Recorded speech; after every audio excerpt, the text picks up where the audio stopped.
Gracias por seguir con nosotros. Nos vamos a un interesantísimo tema.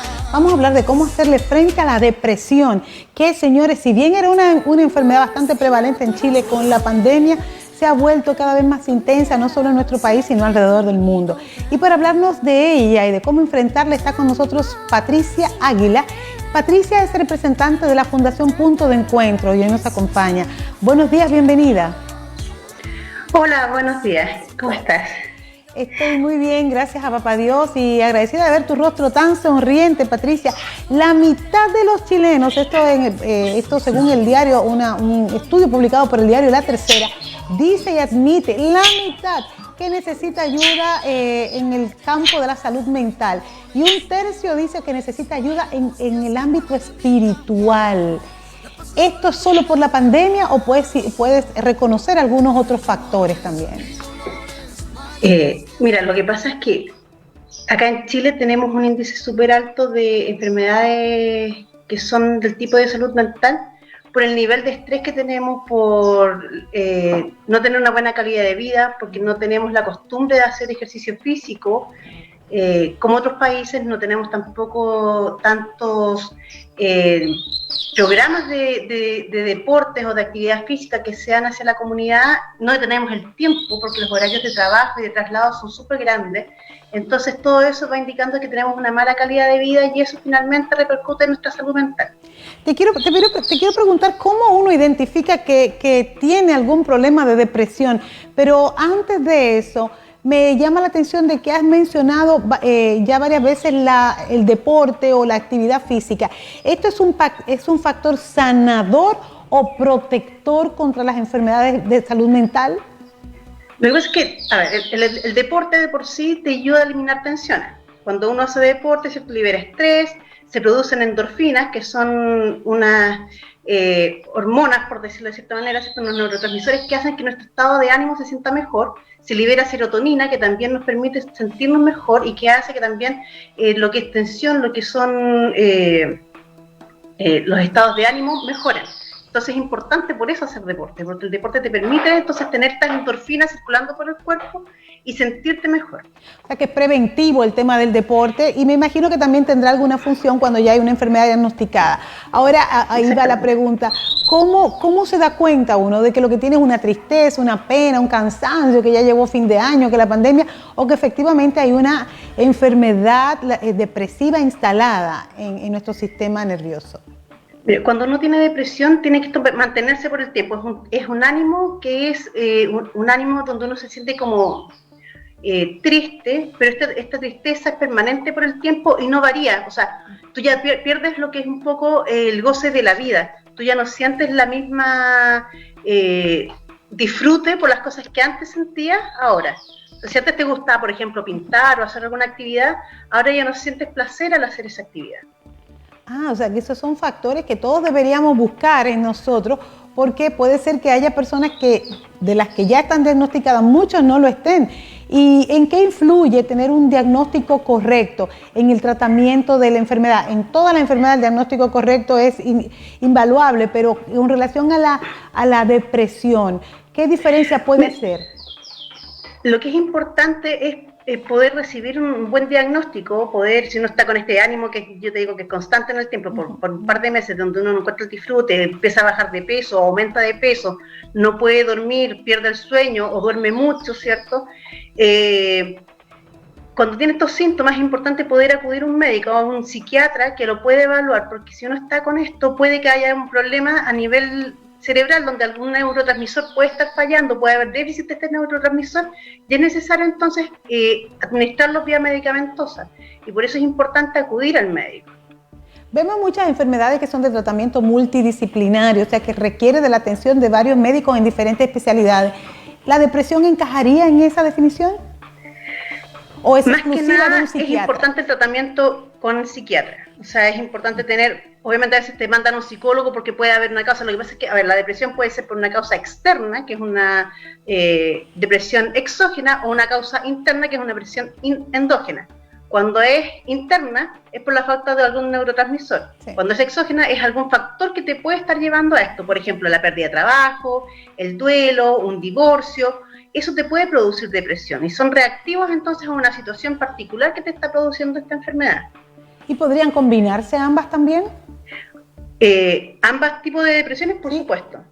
Uy, porque si esto se permanece por el tiempo, por ejemplo, un duelo uno puede tener, ¿cierto?, mantenerse una depresión, mantenerse con un ánimo bajo durante un año más o menos aproximadamente. Eso es lo que te dice, ¿cierto?, los libros y todo, que te dice que más o menos un año podría esto durar. Si dura más de un año, si pasa un tiempo más prolongado, significa que esta depresión ya se asentó. Entonces es importante ahí recibir tratamiento. O sea, siempre es importante, cuando es muy larga en el tiempo, poder acudir al médico y todo, porque además es importante sentirse bien. No es algo normal tener este ánimo oscuro, no es normal el que uno no encuentre disfrute en la vida, no es normal que uno no disfrute estando con los seres queridos o se aísle de eso. Claro. Entonces, por eso es importante poder recibir el tratamiento y además que siguiendo un tratamiento adecuado, teniendo tratamiento médico, ¿cierto?, teniendo tratamiento a veces de terapia ocupacional, con psicólogo, uno puede mejorar y lograr estar bien y salir de esta depresión que uno tiene, que a veces se mantiene en el tiempo, que uno tiene que seguir tomando el medicamento de por vida, pero es importante entonces poder recibir el tratamiento para poder sentirse bien. ¿Cuál es la relación, Patricia, que existe entre la depresión y las crisis o ataques de pánico? Mira, a veces una depresión te puede producir un ataque de pánico, ¿ya? O a veces la gente que tiene ataques de pánico puede sentir esta depresión porque no quiere sentir esta angustia, no quiere sentir este miedo. Entonces, claro, puede una traer a la otra. No necesariamente es parte de la enfermedad. Claro. Son dos enfermedades distintas, ¿te fijas? Pero sí pueden estar cursando en una persona en forma paralela. Ahora, ¿qué pasó? Con esto que es cierto, con lo que estamos pasando ahora de la pandemia, obviamente, los niveles de depresión al estar encerrado, al no poder estar con la familia, ¿cierto?, al estar aislados, muchos adultos mayores ha pasado que se han estado activando cuadros de depresión, porque esta soledad, no poder estar, tener que estar aislado, el perder contacto con la familia, o no ver al resto de la gente, obviamente te produce, o el evitar estar con actividades que antes podías desarrollar, te produce que tu ánimo cambie, que varíe, y además el temor que mucha gente tiene a morirse o a enfermarse. Claro, que es parte también de lo que se siente durante la crisis de pánico, que es ese temor inminente a la muerte.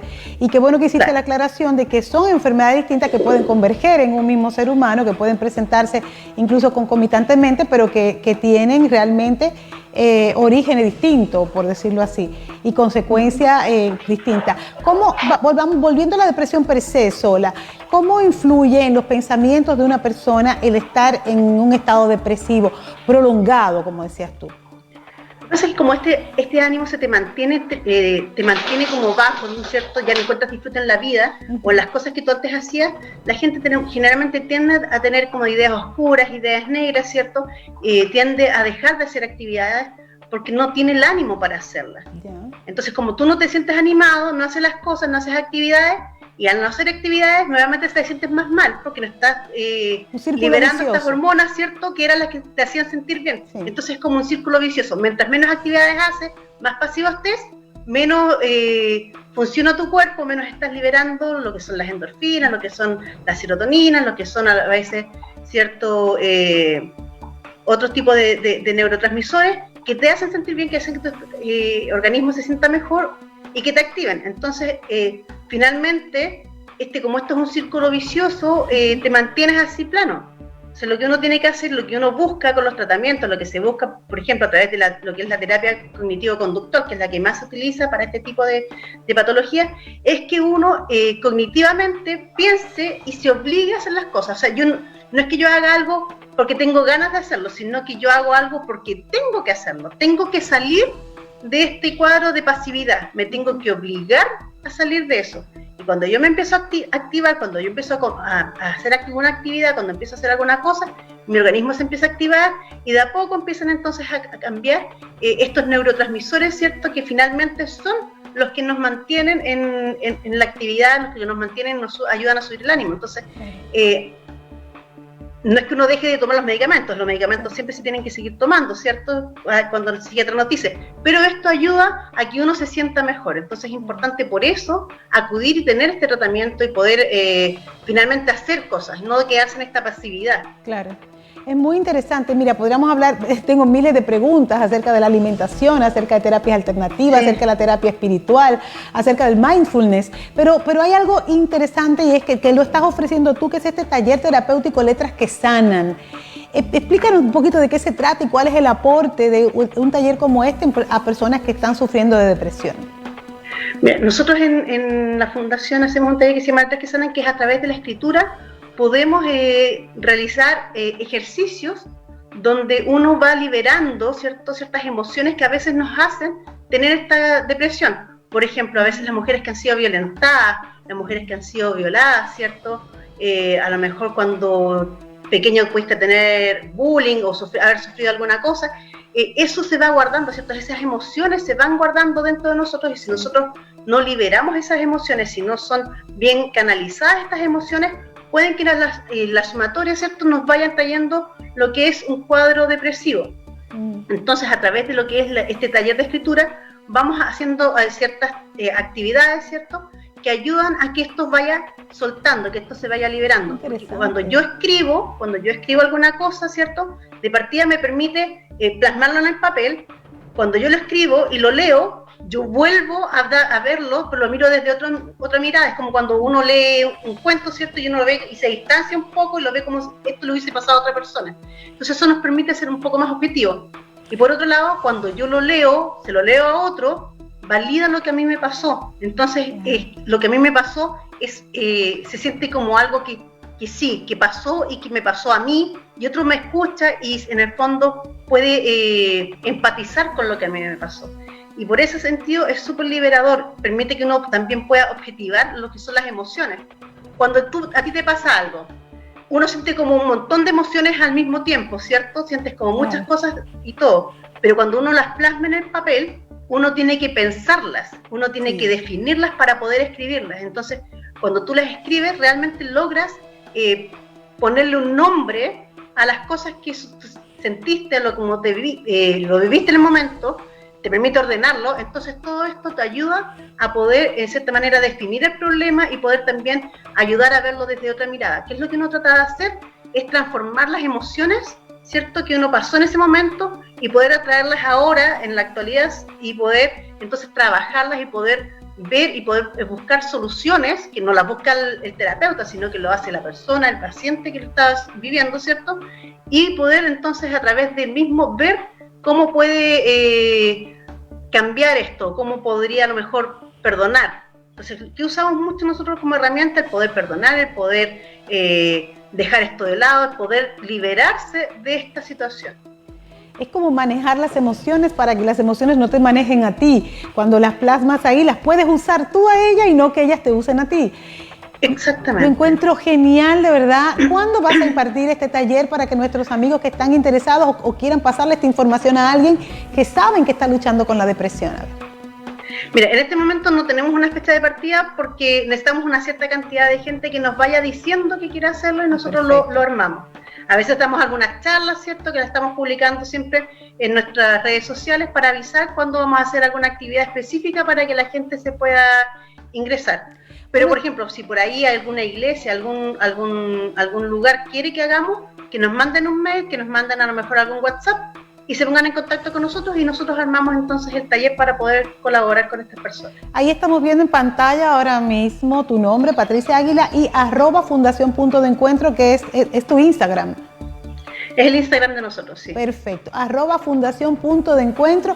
Usted ahí se puede comunicar con Patricia. Creo que es un tema que debería abordarse desde las iglesias. Tú sabes que era un mito, o fue un mito durante mucho tiempo, que a los cristianos no les debe dar depresión y que un cristiano deprimido era un cristiano en pecado.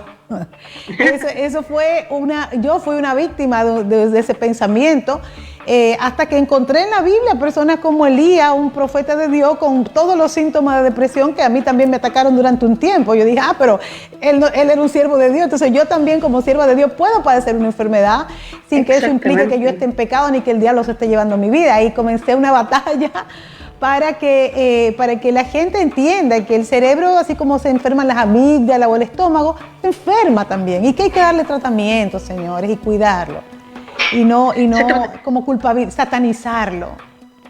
Exactamente, además que podemos ver que podemos salir de la depresión, como por ejemplo David. David dice que sus huesos que se envejecían, ¿cierto? Sí. Que se sentía con este ánimo que era, imagínate, sentir que si tus huesos envejecen significa que te sientes muy mal, que estás muy Así mal, es. ¿cierto? Y él quería morirse y todo el tiempo está diciendo, ¿dónde me arrancaré de tu presencia? O sea, él ni siquiera quería estar ahí, quería Alzaré morirse, mis ojos a los montes.